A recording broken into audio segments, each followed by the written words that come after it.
This is a view north up Market Street from State Street in Hartford, Connecticut. On the right is Constitution Plaza, built in the early 1960s. And on the left is the State House Square complex, built in 1987. Here's a view of the same area over a century earlier in 1906. In my last video, I talked about buildings that used to exist on the east side of Market Street, where Constitution Plaza would be built. In this video, I'm going to talk about buildings that used to exist on the west side of Market Street, between State Street and Talcott Street. Let's start with the building that stood on the northwest corner of State and Market Streets at the time this 1906 photograph was taken. The building was erected in 1884 and was demolished in the 1940s for a parking lot. The Sagan Cafeteria was later erected on that location in 1951. Just to the west of it, on State Street, was a Sears store built in 1936. It had an automobile service department in the rear off Market Street. Back in 1906, in the spot where that automotive department would later stand was the grocery business of A. Squires & Son. The business traced its origin to a curbstone market opened on State Street in 1861 by Major Alvin Squires. He moved his grocery business to 33 to 43 Market Street in 1870. It was originally known as the Putnam Phalanx Market. Squires was a member of the Putnam Phalanx, a quasi-military patriotic social organization based in Hartford. A. Squires & Sons continued at their Market Street address until 1933. By that time, the company already had a branch store on Farmington Avenue in West Hartford, and the firm was relocating all of its business there. The Hartford Courant noted at the time that this was one of several East Side businesses that were moving west, a trend that accelerated with the abandonment of the old post office that used to stand just east of the old State House and the closing of the nearby trolley car barns on State Street. Just to the north of A. Squires & Son was a building with an elaborately decorated cast iron facade erected in 1872 for R.F. Blodgett & Company, iron and steel merchants. The company would soon become Blodgett & Clapp and continued to operate on Market Street until 1905, when it relocated to 1417 Main Street near the Keeney Clock Tower. Both the Squires Building and the Blodgett & Clapp Building were erected in the wake of a widening of this section of Market Street that took place in 1869. Here's a 1906 view south back down Market Street from the intersection with Kinsley Street, which is on the right. It shows the buildings that I just mentioned, A. Squires & Son, and the building that then had only recently been vacated by Blodgett & Clapp. Just north of these were two more brick commercial buildings. In 1926, the first floor of the building at the corner of Market and Kinsley Streets was remodeled to become the home of P.M. DeSopo Company private bankers. DeSopo was an Italian immigrant who came to Hartford in 1879 and became one of the city's largest real estate owners. He started his bank, originally located on Front Street, in 1902 to serve the Italian immigrant community. The move to Market and Kinsley in 1926 was celebrated with floral decorations and a live orchestra. Sadly, the bank did not survive the stock market crash of 1929. The bank was liquidated, and the former banking space would soon be occupied by the Clover Leaf Tavern, which kept the bank's inlaid ceiling and reused the old marble banking table as the bar, now with a mahogany top. The Clover Leaf moved across the street in 1937, the year that the three buildings south of the corner of Market and Kinsley Streets were demolished for a parking lot. In this later picture from the 1940s, the parking lot is on the right. South of that, where A. Squires & Son once stood, the Sears store on State Street erected its automotive department in the 1930s. This early 1960s view of the same section of Market Street between State and Kinsley shows the Sears store on State Street and the automotive department connected to it at the rear. Just west of Sears on State Street was a Walgreens drugstore erected in 1951 that had a grocery store in the basement. The rear warehouse section of this building would be put to a very different purpose when it became the original home of the Hartford Stage Company, starting with its very first season in April to May 1964. When the Hartford Stage moved to its current space on Church Street in 1977, this earlier theater became known as the Old Place and continued to be used until it was demolished in the 1980s. Here's the same area today. Kinsley Street, west of Market Street, which was here, was eliminated when the State House Square development was built in 1985. But here's a view west up Kinsley towards Main Street back in 1906. There was a very historic building on the north side of Kinsley Street known as the Old Mansion House. Erected in 1796, it was the home of Dr. Apollos Kinsley, a prolific inventor for whom the street was named. Among his inventions was a cylindrical printing press, a steam-powered road vehicle, and a brick-making machine. In fact, that machine made the bricks used in the construction of his house. By the time of these photographs, the front of the house, which faced east towards Market Street, was blocked by the adjacent structure. By the time of the photo on the right, Sage Allen Department Store, located just to the west, was using the ground floor of the old mansion as a receiving room and the upper floors as workrooms.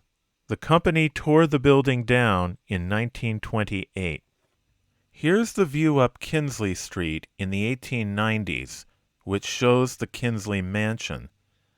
The building in front of it at that time, which extended along Market Street from Kinsley to Temple Street, was the old Hartford City Hall built in 1834 or thereabouts, which resembled a classical Greek temple.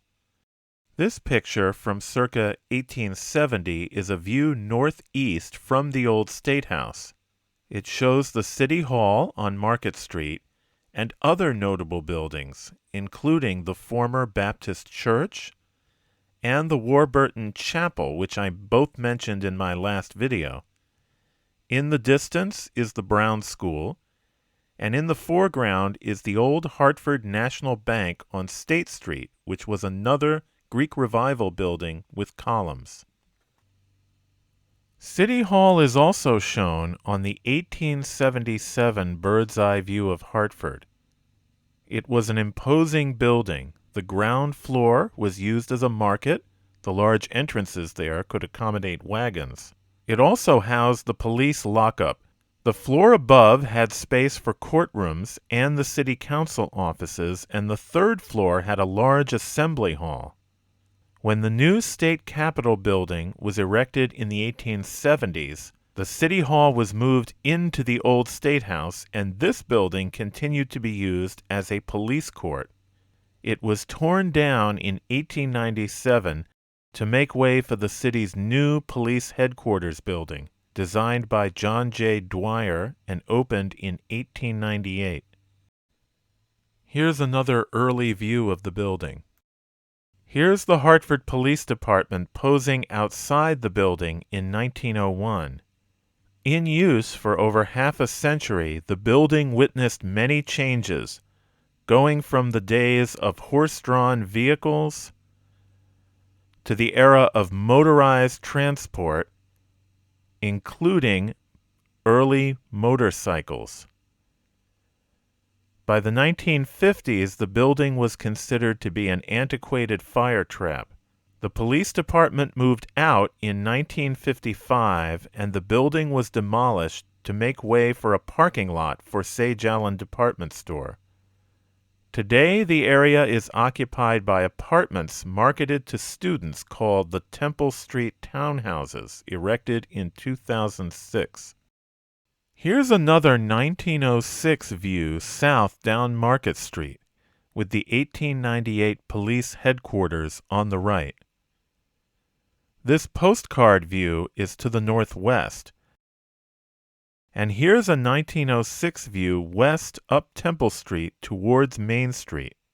For years there had been various tenement buildings and saloons in this area. Harry S. Bond had an early cafe on the south side of Temple Street before opening his later successful restaurant and starting his hotel empire. Also located on Temple Street was Otto Henning's Saloon, which the Hartford Courant noted in 1894 had gained the reputation of being a bohemian resort where lawyers, writers, and others gathered to discuss the issues of the day. The saloon was originally located at 16 Temple on the north side of the street. That building was demolished in 1894 when Brown Thompson Department Store built a rear addition, and Henning's Saloon moved across the street to 31 Temple. The picture on the left was taken at the new location in 1905. Another interesting building on Temple Street was later known as the Old Armory. It was built sometime in the 1880s. East of the Armory were a series of early 19th century buildings. Behind them, down alleys that had the names Temple Court and Temple Place were tenements, but these were replaced in the first decade of the 20th century when Brown Thompson erected buildings for its automobile department. Yes, Brown Thompson sold automobiles and serviced their customers' vehicles in their company garage, as the sign on the Armory building in the photo on the left indicates. Their first garage was built in 1904. The picture on the right is a view westwards towards the back end of the long Armory building as it extended north from Temple Street. It shows the excavation work being done for Brown Thompson's new automobile service building erected in 1910. Here is the completed building, which, like the 1904 building, was designed by architect Isaac A. Allen, Jr. The building was accessed down an alley from Temple Street. Here's a picture of the interior of the building. The Armory building itself was torn down and replaced in 1937 as part of a complicated project involving 2 department stores. This picture shows Hartford's department stores along Main Street in the 1930s. These included Brown Thompson, located in the old Cheney building, now called the Richardson building, and G. Fox and Company, located just to the north. Partially behind G. Fox was a 9-story addition erected by Brown Thompson in 1917. 20 years later, G. Fox wanted to erect its own addition in that space. So to make room, the store planned to move the 1917 building 125 feet south to the rear of Brown Thompson. This is a picture of the 1917 Brown Thompson building in its original location behind G. Fox. The building just east of it was Brown Thompson's automobile service building of 1910 that I already mentioned. On the right is a view west up Talcott Street after the 1917 Brown Thompson building had been moved. The photo was probably taken during the flood of 1938. The next picture shows the G. Fox addition under construction later that year. It was larger than the 1917 Brown Thompson addition because it extended all the way north to Talcott Street. On the left is a photograph of the 1917 building being moved in 1937 by the Southern New England Contracting Company. It was considered a great feat of engineering when the 8,000-ton building was moved inch by inch pulled by two steam-powered donkey engines over a system of steel rollers. Amazingly, the store continued in operation throughout the process, with water, gas, and electric services provided through flexible pipes. On the right is a picture of the building in its new home off Temple Street. Soon after this picture was taken, a new addition would be built on the south side of the building, extending it the rest of the way to Temple Street. And this building does survive today, still connected to the rear of the Richardson Building, formerly Brown-Thompson and now a Residence Inn. So here's the area today with the 1917 building that was moved in 1937, the 1938 addition to G. Fox, and their final addition erected in 1960. Now I'll talk about the only 19th century building to survive today on Market Street, and indeed in the whole of Hartford's old East Side neighborhood. Going back to the bird's eye view of 1877, it shows the Cheney Richardson Brown-Thompson Residence Inn building. Its additions would eventually stretch towards Market Street. By 1960, G. Fox would come to occupy the entire block of Talcott Street on the south side from Main to Market, and parts north of it as well. Here's a view north up Market Street with the buildings on the west side of the street on the left. And here's a view south down Market Street with those buildings on the right. In the middle of the block was a church that still stands today. It was originally St. Paul's Church, built in 1855 as an Episcopal mission for the East Side. The parish was later dissolved and the church building was sold in 1880 to become the German Lutheran Church of the Reformation. In 1898, it became St. Anthony's Roman Catholic Church. In 1921, St. Anthony's moved to the basement chapel of a new church under construction on Talcott Street, and the Market Street building was then used as the parish hall called Casa Maria. St. Anthony's later merged with St. Patrick's in 1958. The former church on Market Street became a Catholic Information Center and more recently was the offices of Catholic Charities Migration and Refugee Services. But it looks like this building is now on the market for $250,000. The property also has a link to the colonial history of Hartford. At the northeast corner of the church are two 18th century graves protected by a deed restriction. Back in the 1700s, this area was a garden in the rear of the property of Dr. Norman Morrison, whose house was to the west on Main Street. Dr. Morrison and his son both died of smallpox in 1761 and were buried in the garden.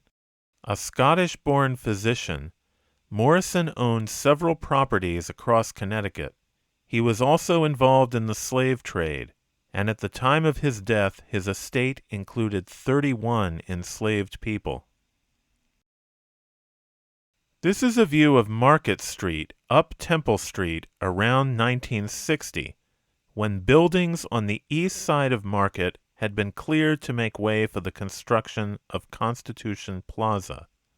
The former police headquarters had been demolished by this time, but the Brown-Thompson Garage building was still located just to the west of the church, and the 1960 addition to G. Fox was just then under construction.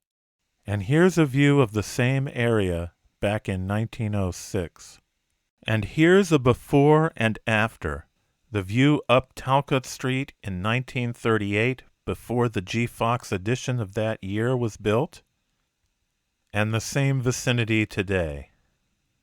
If you liked this video, please consider subscribing to the channel. You can also hit the like button. You can leave a comment and share your own memories of this neighborhood. Thanks for watching.